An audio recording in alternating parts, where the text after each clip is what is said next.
안녕하세요. 해피트리입니다. 오늘은 기원전 6세기경에 살았던 철학자 노자에 대해 이야기해보려고 그가 쓴 책 도덕경을 들고 왔습니다. 이 책은 정말 큰 울림을 많이 주고 혼자 생각하게 만든 책인데요. 제가 느낀 점을 공유드리고 싶습니다.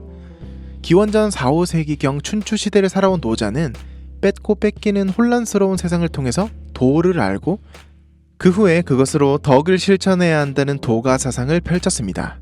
그는 유의미와 무의미를 강조했어요.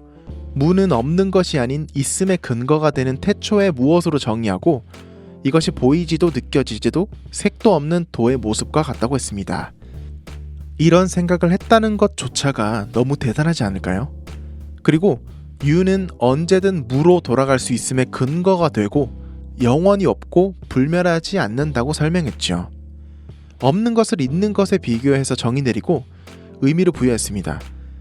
그릇에 빈 공간이 있기 때문에 비로소 그릇에 쓰임새가 있게 되고 문과 창문을 뚫었기에 공간을 사용할 방이 만들어진다고 했어요. 그러므로 유는 사람에게 이익을 주고 무는 쓰임새가 있게 한다고 합니다. 지나칠 수도 없는 보이지도 않는 무의 개념을 이런 식으로 풀이해낸 것을 보고 저는 한동안 가만히 생각에 잠겼네요.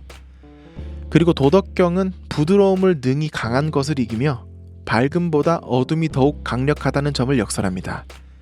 인위와 수식, 위선을 부정하며 지위와 명예가 생기면 피치 못할 갈등과 혼란이 생긴다 했어요. 있음을 있다 하지 않고 없음을 궁색해 하지 않는 마음가짐으로서 살아가야 한다고 했죠.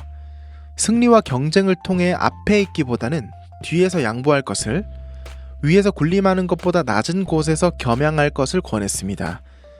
또한 자기 자신의 과시수단으로 된 지식이 아니라 자기 삶의 주인이 되는 진정한 지혜를 추구하라고 강조합니다.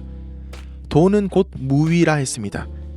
무위는 아무것도 이룬 것이 없다는 뜻이죠. 아무런 행위를 하지 않는다의 의미가 아니라 도가 만물을 통제하지 않으며 간섭하지 않는다는 뜻입니다. 그렇지만 도를 실천하면 만물은 자연스레 스스로 운행한다 했어요. 하지만 그 도는 실체가 없고 자연에 순응하는 것입니다. 성인은 무위로서 일을 처리하고 불언의 가르침을 행합니다. 즉, 인위적인 것이 아닌 상태에서 일을 처리하고 말로써 가르치는 것을 하지 않는다는 거예요. 자연에 맡겨 자라도록 한 뒤 간섭하지 않고 만물을 기르되 점유하지 않는다면서요. 남을 돕고도 그것을 이용하지 않고 내색하지 않으면서 공을 이루고도 그 지위에 오르지 않는다 했습니다. 그러니 공을 세우고도 공을 잃지 않게 된다고 했죠. 정말 일반적으로 생각할 수 없는 방향으로 생각해서 진리를 끌어내는 것에 큰 감명을 받았습니다. 노자는 자연계 만물 중에서 물을 가장 찬양합니다. 왜냐하면 물이 지닌 덕이 가장 도에 가깝다고 파악하기 때문이죠. 성인은 도의 체현자로서 그 언행은 물과 같습니다. 물과 같이 부드럽고 언제나 낮은 자리에 그리고 아래에 처하며 만물의 자양분을 제공하되 더불어 다투지 않기 때문이라고 설명하죠. 사회의 혼란을 살펴보면 대부분 독점과 탐욕으로부터 비롯된다는 사실을 알 수 있어요. 만물에 통달하고도 마음에 욕심이 없고 만물을 낳고 기르되 이를 소유하지 않고 이를 행하고도 자랑하지 않으면서 키워주되 주제하지 않습니다. 그것이 물의 본성이고 보이지 않는 도의 모습이며 성인의 언행입니다. 세상 사람들은 이익과 명리를 추구하지만 성인은 도리어 비움과 꾸민 데 없이 순수함을 추구합니다. 도와 덕 중 덕경에서는 도를 가장 높은 차원의 것으로 여겨서 상덕으로 여기고 공자의 육아에 나오는 인의에는 인위적인 규범을 중시하는 것으로 하덕으로 간주합니다.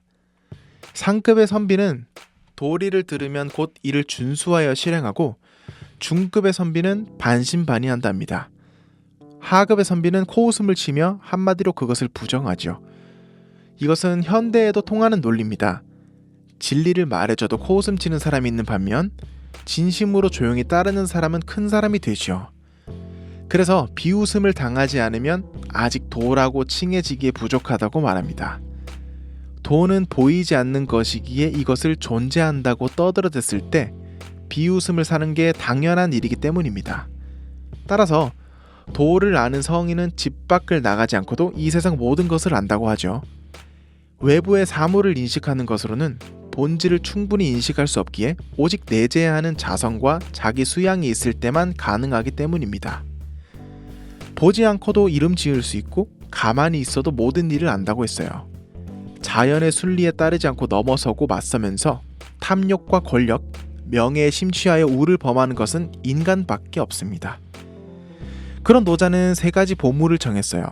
하나는 자애, 둘째는 검약, 셋째는 사람들 앞에 나서지 않는 것입니다. 정말 이 책을 읽는 내내 감탄을 멈출 수가 없을 정도로 많은 감명을 받았습니다.